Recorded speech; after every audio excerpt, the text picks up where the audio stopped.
তোমাদেরকে নবম দশম শ্রেণীর রসায়ন অধ্যায় 6 মূলদ ধারণা ও রাসায়নিক ধারণা ম্যাথ করাবো। এর আগের ক্লাসগুলোতে আমরা কনসেপ্ট 5 পর্যন্ত পড়েছি, আজকে আমরা কনসেপ্ট 6 থেকে 7 পড়ব। তো কোনো যৌগে একটি মোলের শতকরা সংযুতি নির্ণয় কিভাবে আমরা করব, এটা একটি সূত্র রয়েছে, মোলের পারমাণবিক ভর ইনটু পরমাণু সংখ্যা ইনটু 100 ডিভাইডেড বাই যৌগের আণবিক ভর। তো এই সূত্রটি সবসময় হচ্ছে মুখস্থ রাখতে হবে। এটা হচ্ছে শতকরা সংযুতি নির্ণয়ের সূত্র। Na2CO3 যৌগে C মোলটির শতকরা সংযুতি কত? তো এই ক্ষেত্রে ফার্স্টে আমাদের Na2CO3 এর আণবিক ভর বের করতে হবে। আমরা জানি সোডিয়ামের হচ্ছে 23, তো যেহেতু দুটি পরমাণু রয়েছে ইনটু 2 প্লাস কার্বনের হচ্ছে 12 প্লাস 16 ইনটু 3, যেহেতু তিনটি পরমাণু রয়েছে, এবং 106। যেহেতু আমাদের কার্বন মোলটি জানতে চেয়েছে, এখানে যে মোলটি জানতে চাইবে আমরা সেই মোলটি বের করব।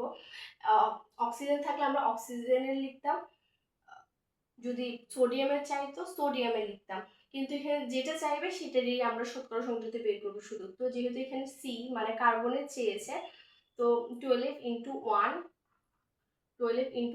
Into 100 divided by 1। এখানে যোগের ফুল যোগের আণবিক ভর হচ্ছে 106। যে মোলটি চেয়েছে এখানে কার্বন পরমাণু চেয়েছে, তো এখানে মোলের পারমাণবিক ভর কত? 12। কার্বনের পারমাণবিক ভর 12 এবং পরমাণুর সংখ্যা হচ্ছে একটাই। এখানে কার্বন পরমাণু কিন্তু একটি রয়েছে এবং 100 রয়েছে। যখন অক্সিজেন বলতো তখন হবে কত? 16 ইন্টু 3 হয়ে যাবে, কারণ এখানে পরমাণু সংখ্যা হচ্ছে 3 ইন্টু 100। এবং যখন সোডিয়াম বলতো তখন 23 ইন্টু 2 হতো, পরমাণু সংখ্যা যত থাকবে তত দিতে হবে। এটা হচ্ছে নিয়ম। এরপর আমরা এখানে হচ্ছে কনসেপ্ট 6 গেল, এখন আমরা কনসেপ্ট 7 পড়বো। কনসেপ্ট 6 ছিল হচ্ছে শতকরা সংযুতি। এরপর আমরা শতকরা সংযুতি থেকে কিভাবে আণবিক সংকেত নির্ণয় করা যায় সেটা পড়বো।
শতকরা সংযুক্তি থেকে আণবিক সংকেত আমরা কিভাবে নির্ণয় করব? এখানে আণবিক সংকেত ইকুয়াল টু স্থূল সংকেত দিয়ে n সংখ্যক মানে যেটা থাকবে। তো nটা কি? nটা হচ্ছে যৌগের আণবিক ভর ডিভাইডেড বাই স্থূল সংকেতের ভর, এটাই হচ্ছে সূত্র। এবং এখানে একটা কোশ্চেন দেওয়া হয়েছে, এখন একটি হাইড্রোজেন যার আণবিক ভর হচ্ছে 26, এই যৌগটিতে কার্বনের সংযুতি যদি 92.31% হয় এই যৌগটির আণবিক সংকেত, তাহলে কি হবে? তো আমরা ম্যাথটা করি, তাহলে করলেই বুঝে যাবে কিভাবে সূত্রটা অ্যাপ্লাই হয়েছে।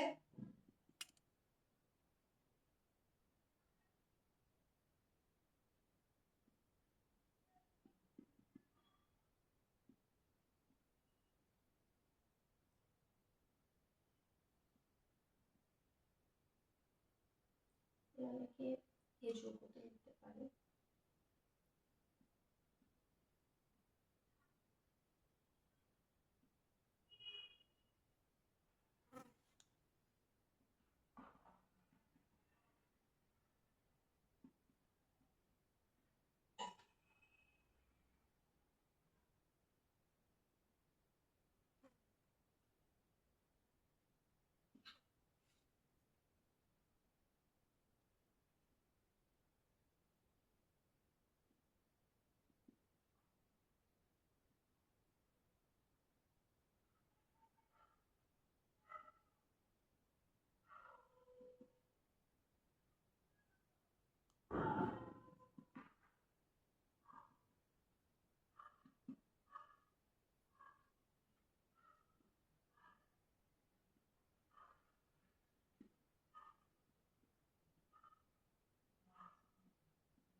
যেহেতু এই যৌগটি একটি হচ্ছে হাইড্রোজেন এবং যৌগটিতে কার্বন সংযুক্তি যেহেতু বলেছে, তাহলে যৌগটিতে হাইড্রোজেনও রয়েছে, কার্বনও রয়েছে। যেহেতু একটি হচ্ছে হাইড্রোজেন, এখানে বলা হয়েছে হাইড্রোজেন, আবার এই যৌগটিতে কি বলা হয়েছে?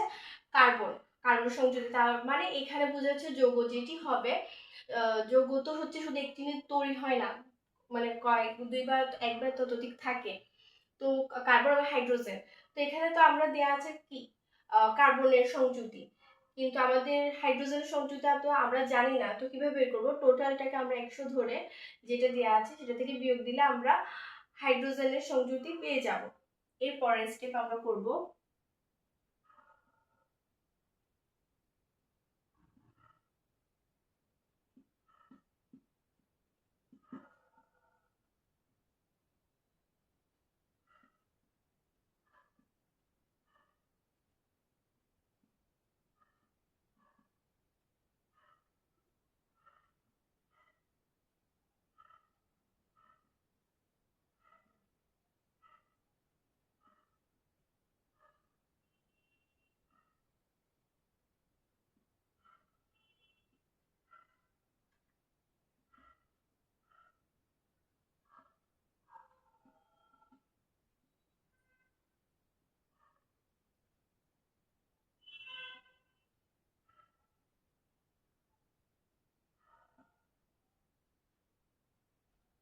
তো প্রত্যেকের শতকরা পরিমাণকে নিজ নিজ পারমাণবিক ভর দ্বারা আমরা ভাগ করব। পরের স্টেপটা হবে কি, আমরা পারমাণবিক ভর দ্বারা ভাগ করব। কার্বনের সংযুতি দেয়া আছে 92.31, তো এটাকে আমরা এটার পারমাণবিক ভর যেটা রয়েছে 12, এটা দিয়ে ভাগ করব। এবং সেম ভাবে হাইড্রোজেনের যে শতকরা সংযুতি পেয়েছি এটাকে এটার পারমাণবিক ভর দ্বারা ভাগ করব। এটা হচ্ছে নেক্সট স্টেপ। এরপর আমরা তো ভাগ করলাম, এর পরের স্টেপে কি করব? আমি তাহলে এখান থেকে মুছে দিই, উপরের সূত্রটি থাকুক।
দেখো পারমাণবিক ভর দ্বারা যখন আমরা ভাগ করেছিলাম তখন দুইটা মান পেয়েছিলাম।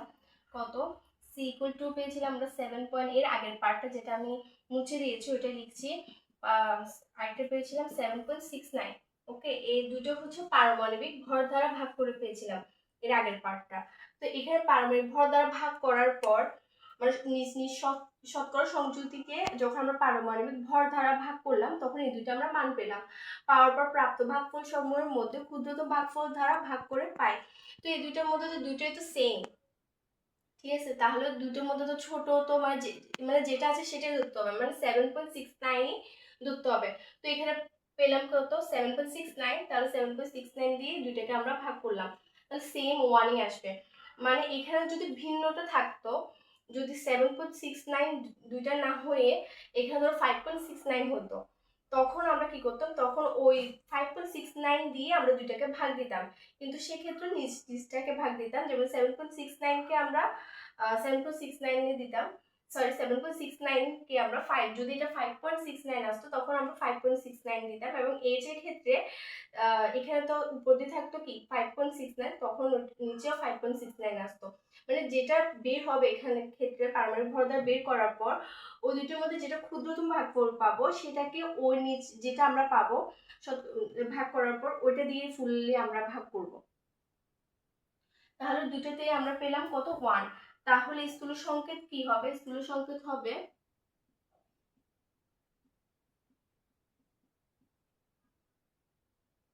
যৌগটি স্থূল সংকেত।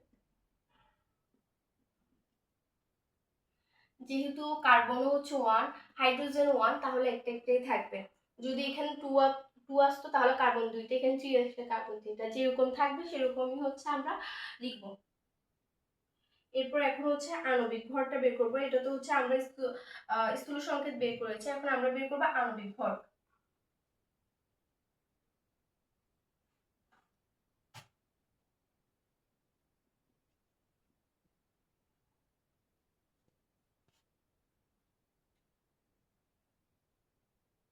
প্রশ্নে দেওয়া আছে যৌগটি আণবিক ভর কত? 16। এবং যেহেতু আমরা স্থূল সংকেত পেয়েছি কত? সি এবং এইচ একটা একটা, এবং সূত্র অনুযায়ী আণবিক সংকেত ইকুয়াল টু মানে সি যেটি স্থূল সংকেত পাবো সেটাকে আমরা পোল দিয়ে n ইকুয়াল টু 26 লিখলাম। মানে এটার মতোই সূত্রটাই লিখলাম, মানে আণবিক সংকেত আণবিক ভর যেটা থাকবে সেটাই লিখবো। লিখার পর হচ্ছে জাস্ট স্থূল সংকেতটা লিখলাম। এখন 12 পারমাণবিক ভর লিখলাম 12 প্লাস 1 ইন্টু হচ্ছে কত n ইন্টু হচ্ছে 26।